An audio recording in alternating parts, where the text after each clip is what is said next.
In the early hours of September the 19th, 2019, a quiet Hull street woke up to the sound of sirens. Constable Street, ordinary, familiar, it had become a crime scene. Inside one of those terrace houses lay 57-year-old Vera Hudson, a mother, a friend, a woman known for her warmth and her love of dancing. When police arrived, they found signs of a violent struggle. The walls that had seen family life now told a very different story. A story of fear, of betrayal, an attack that came without warning. It wasn't a break-in. It wasn't random. The killer wasn't a stranger. He lived upstairs. Investigators quickly focused on Vera's neighbour, 25-year-old Mark Jewett, who struggled with mental health issues and had lived there for 9 years. He had also told authorities how he wanted to hurt himself or someone else, but nothing was done to help him.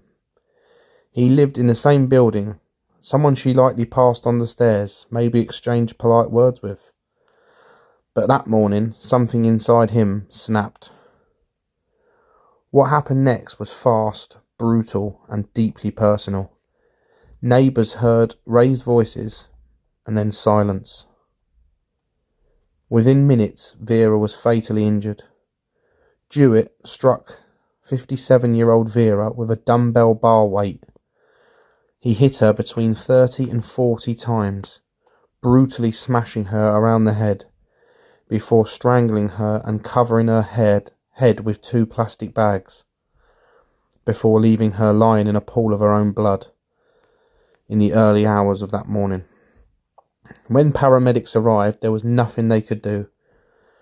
Jewett was arrested within hours. In interviews, detectives described him as calm, detached, the kind of quiet that makes your skin crawl. Days later, he was charged with the murder of Vera Hudson. For Vera's family, the world had collapsed.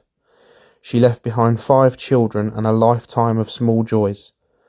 Music she loved, laughter that filled her kitchen, the ordinary moments now frozen in time.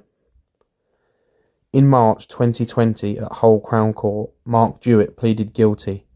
The judge called the killing sudden and senseless.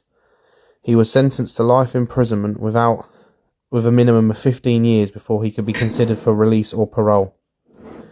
It's easy to think that true crime happens far away in big cities, to people you don't know, but Vera's murder reminds us that horror can live next door. The face you see every day can hide something dark. Today, her family and neighbours still walk them same streets. The flowers wilted long ago, but the memories haven't faded. When you hear her name, Vera Hudson, remember more than the crime. Remember the woman who loved to dance, whose kindness filled a home, and whose life was taken by someone who should have just been a neighbour. This is the story of Vera Hudson, and like too many others, it began in an ordinary house and had a very tragic ending.